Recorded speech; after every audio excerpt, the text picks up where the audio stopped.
Everybody, welcome back to Let's Play Super Mario Galaxy in the new year, in 3D, not in 3D at all. I don't like 3D. What's the point of 3D, man? Okay, this is so awesome. Oh, it's time. Do you want? I love this epic music. Center of the universe, go! This music's so epic. She's like, all right, let's do this. This music. You're just like ready to go smack some Bowser. Just go smack Bowser's ass. Not in a good way. Just smack it bad. Smack it bad, but not naughty. Bad, but not naughty. In a good way. Not in a good way. In a bad way, but not naughty. You know what I'm saying? You feel me? You follow my... You feel my flow? What I'm going for? It's a spaceship. It looks like an egg. That looks like an egg to me, man. I don't know why. That just kind of makes me want to have an omelet. Because omelets are, like, delicious. Everyone knows omelets are delicious. To the center of the universe. Isn't there supposed to be like a black hole at the center of the universe? I don't even know. Whoa, just busting, just ships. Look at all the people just dying. UFOs? UFO? Whose UFO is that? And she's just like, yeah, fuck. We can destroy them.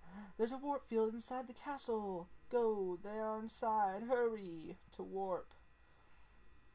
Hurry, man, hurry. Hurry, man, hurry. Let's go. Let's go, let's go, let's go. Oh, cool. Stairs. That's badass. Not stairs. It's a walkway, man. There's little stars on it. That is the gayest run I've ever seen in my entire life. He changed the flag. What a hoe. What a hoe.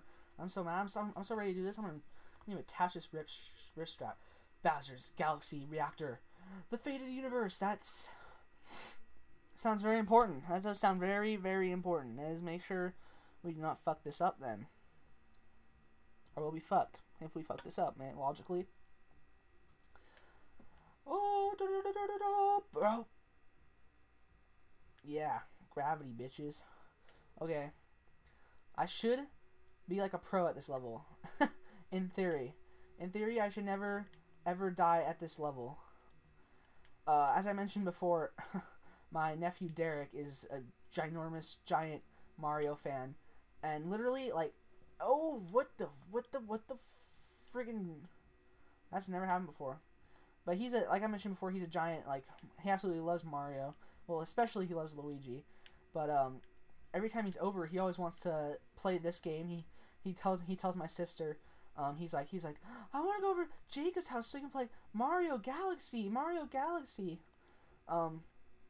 He actually owns the game himself, but of course he hasn't, like, beat it. I mean, he's, like, 6 years old now or something like that. I should probably know how old, my own relatives are, probably. It's probably important, yeah.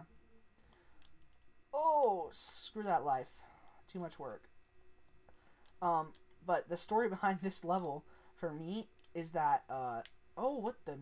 Dude, don't go in there, I want to get the coin. Is that every time he comes over, he always starts this level, and it's really interesting because he can get, like, progressively further each time. First time he played the game, he didn't even really understand the gravity, but that was, what, like, oh, so many years ago. He didn't really get how gravity functioned, in this game. Oh god, what are you stuck on, man? I didn't even know he was stuck on there. That was weird. So, but he get a little further, and so then he'd eventually figure out how these, like, gravity beams would work and pull him.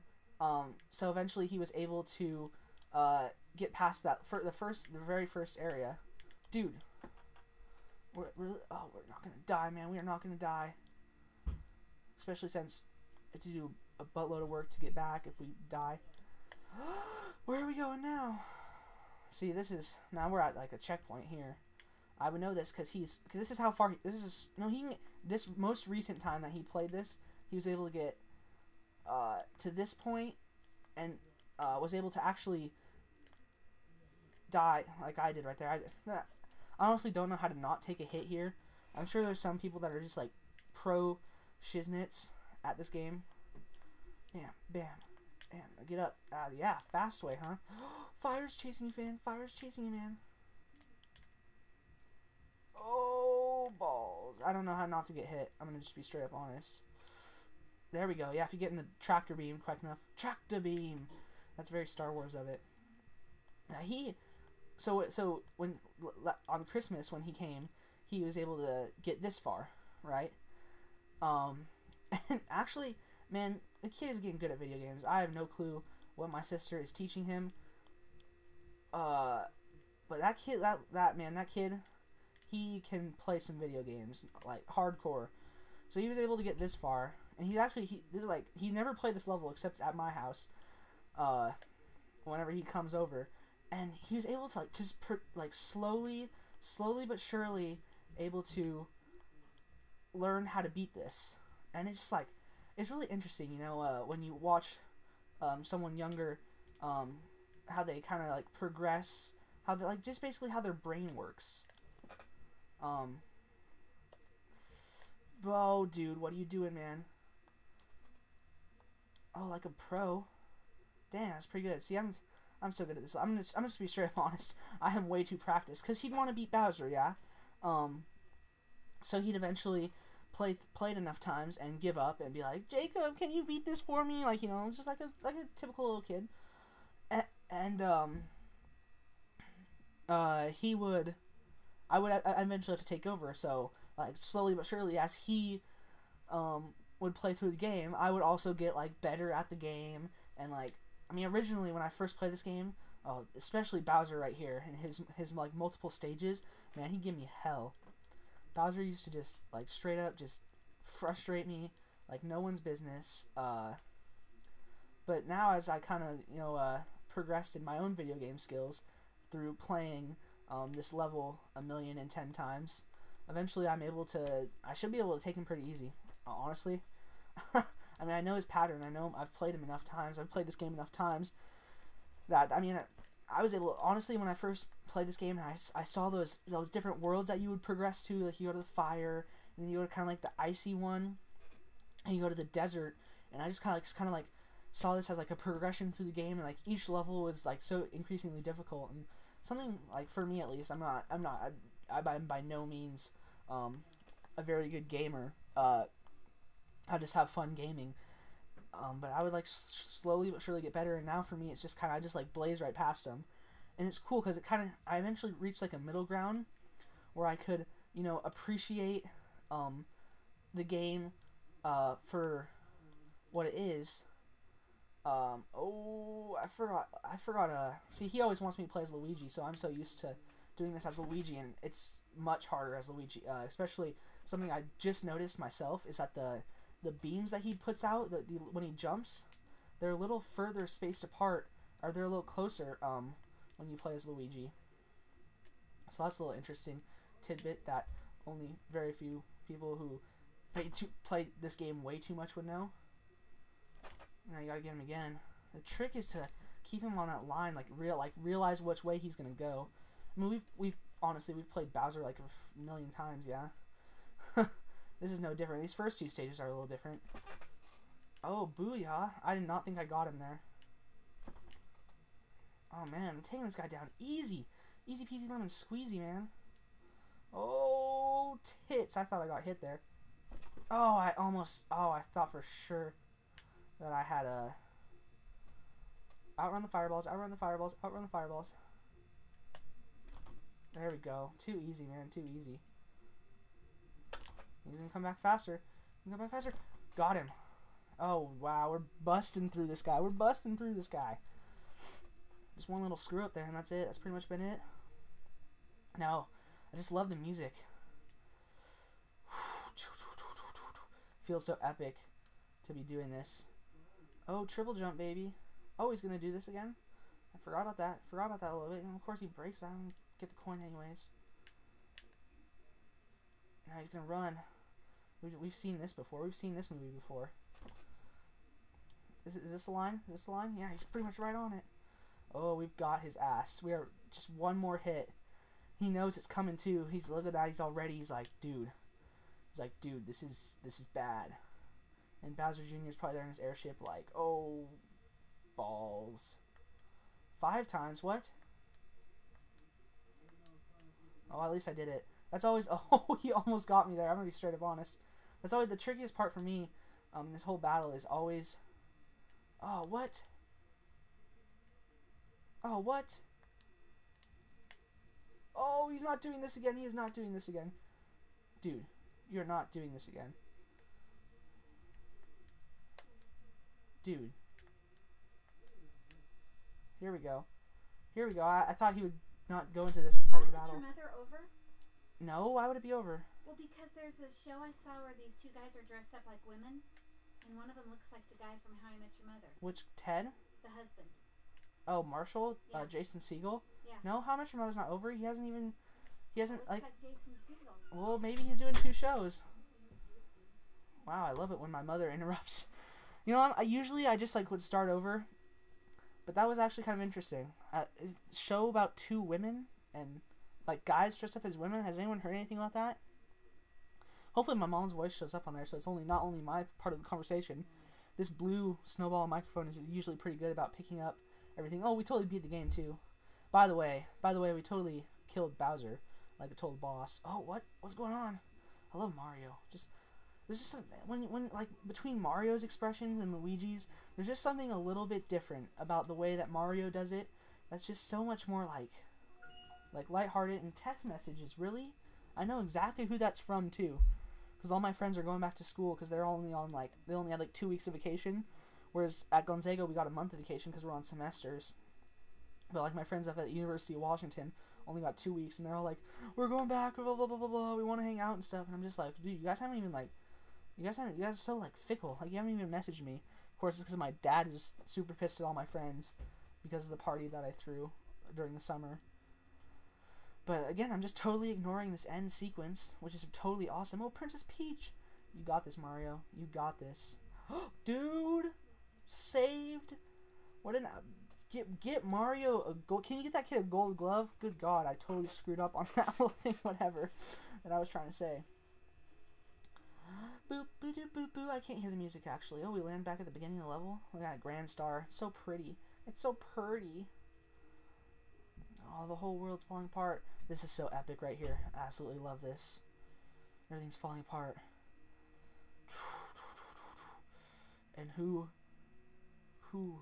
is going to come up? But it's everything's falling apart. Bowser, he's there and he's like, no, my world. I'm too lazy to put this into Audacity and make it into an epic Bowser voice like good LPers like Nintendo Capri Sun would do. Look at him though. He's just like, no, what is happening to my world? Oh, he's so sad. I feel bad for Bowser sometimes, but he did kidnap people and try and kill us. No, my galaxy, my empire.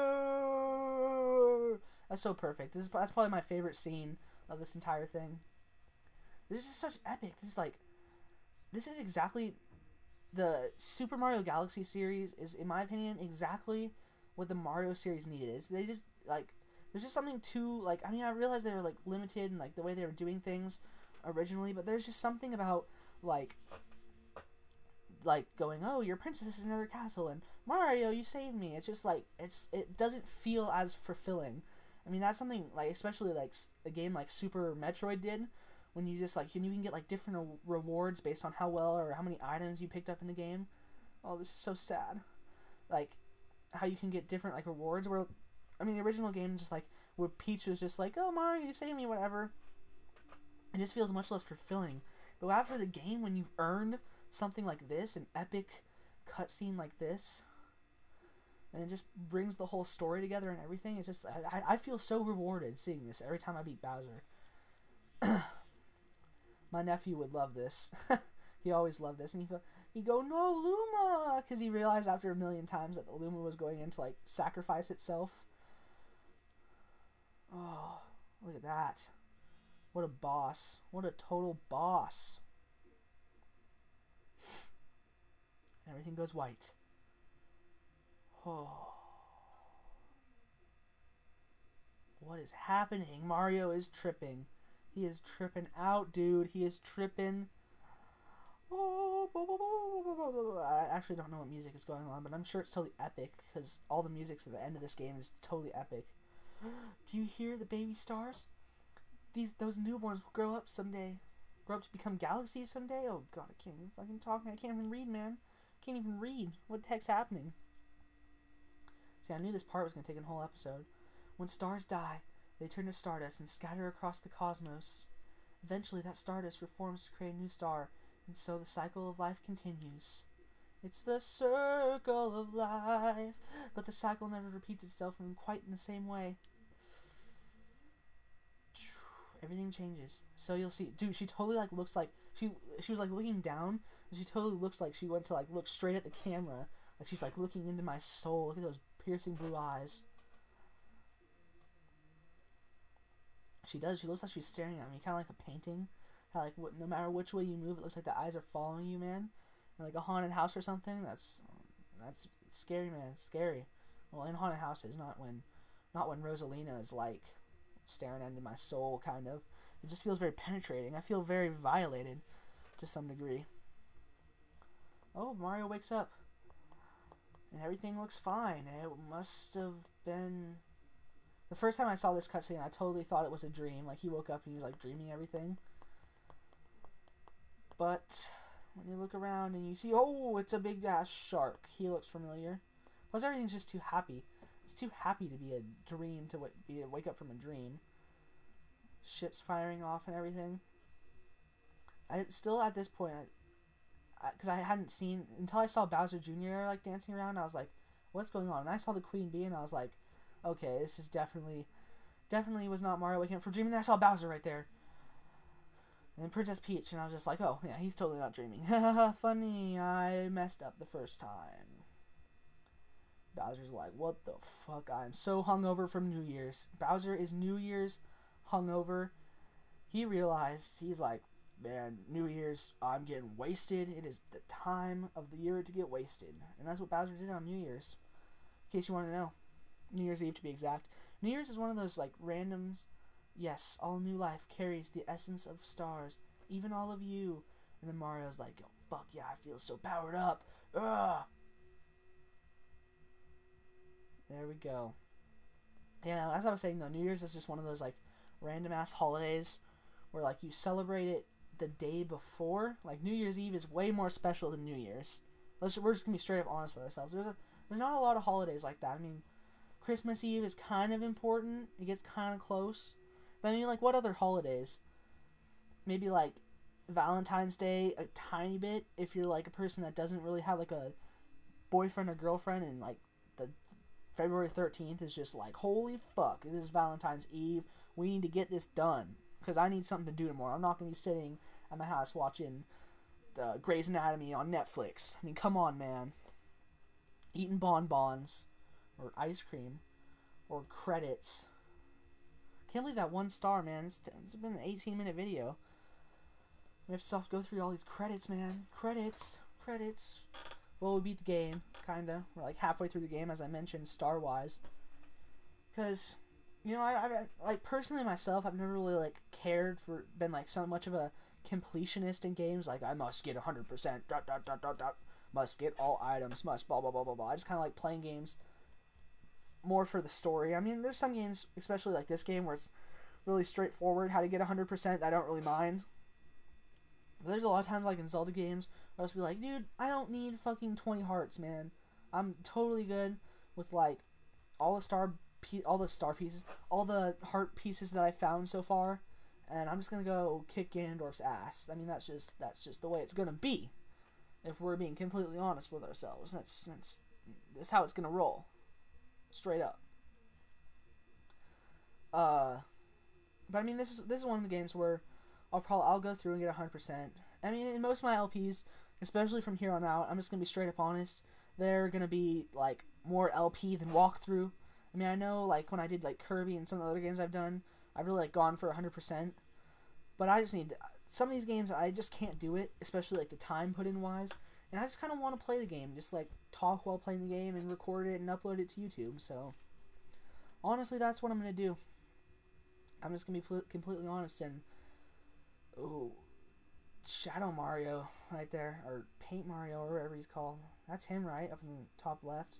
Or is that like that's not one of the stars Mario has. There's Boo Mario and the big ass guy who's gonna give me a star, man, because I'm a star man. That was cheesy. That was cheesy as heck. Oh, we went and saw a movie that I thought was just gonna be so much cheese last night. Tradition in my family is that we always go see a movie on New Year's, and we went and saw that New Year's Eve. There's like a showing at 9 o'clock because we totally missed. We were gonna go see Mission Impossible, but my dad and I had to watch the Gonzaga game last night where they kicked Xavier's ass. By the way, big win. I don't even care if Xavier's lost 4 of their last, or 5 now. That honestly, it's like whatevs. We're wrecking shit as a team. Honestly, we took Xavier. That's a big team. That's a big name. Coming into the season, people had Xavier in their Final Fours. So if you don't like it, the fact that Gonzaga just went and whipped ass on Xavier, then it's too bad. And also, I'm pissed off a little bit with East Coast bias in sports. That entire game last night, anything Xavier did well, the announcers would be like, "Oh wow, that was a big 3 for Xavier right there. It's brought them back into the game." And then Pangos, right 2 seconds after, would go and just drop a 3 at the end of the shot clock on their ass, and they wouldn't, just dead air. I'm like, East Coast bias in sports, man. I'm sorry. I know people really like Robert Griffin the third, especially with the Heisman. I hate to bring up the Heisman again because it kind of irritated me. Everyone's talking Andrew Luck all season. Andrew Luck. And I still would have given Andrew Luck the Heisman, even over RG3. But it's all those East Coast riders, if they can find one little reason to shoot down some West Coast athletes, the Purple Comet, so we could do Purple Coin missions, if they can find one more little reason to shoot down West Coast athletes, then they're going to do it. And that's exactly what happened with the Heisman Trophy. It's just the way it is. It's just the way it is. Sure, there's like super power conferences like maybe like the SEC and stuff, and maybe there's just straight up more good East Coast teams. But the fact of the matter is, West Coast doesn't get enough respect. Gonzaga is probably, most people would agree in basketball, that they are the best team on the West Coast. And honestly, I know they're getting more ESPN games and stuff, but they are just not getting the respect that they deserve, especially during those games when they're playing East Coast teams or Eastern U.S. teams. It's just whoever. The fact of the matter is, when you watch ESPN, whoever is furthest east is going to get more love, and it's just kind of irritating. But totally off topic. I'm getting close to. I'm gonna end this part, but I didn't want to mention that New Year's Eve movie. Totally thought it was going to be really cheesy. I'm just going to cover it really quick. And it was a little cheesy, but I actually ended up. Man, maybe call me like a hopeless romantic or whatever. I'll admit to being a hopeless romantic. But I actually liked the movie. I'm gonna be straight up honest. I thought it was gonna be really cheesy, and I was very upset that we were gonna be going to that movie, and I was kind of a little bit irritated. But it turned out to be a really good movie. Besides the fact that there was people like all the couples that got together in real life, they were like 20 to 30 years apart, except for like the 2 12-year-olds that kissed at the end of the movie. But like Sarah Jessica Parker and Josh Duhamel, John Bon Jovi and Katherine Heigl, Ashton Kutcher and Demi Lovato, who, by the way, didn't realize this before, and I probably had a negative opinion of her because she came started on like Disney Channel and stuff. Really kind of hot. I don't even mind the man chin, honestly. It's not exactly a turn on, but it doesn't really bother me. I've totally talked way too long. And this is going to be one of those long parts that I can't upload once I get to college, so poop on me, man. Poop on me. So I hope it's not too long, though. Jeez. Hopefully none of the rest of these episodes are going to be that long. This is redonkulous. I'm going to catch you guys on the flip side, though. I hope everyone has a good day. I'll see you tomorrow on January 2nd. Same time tomorrow, knuckleheads. Everyone have a good day.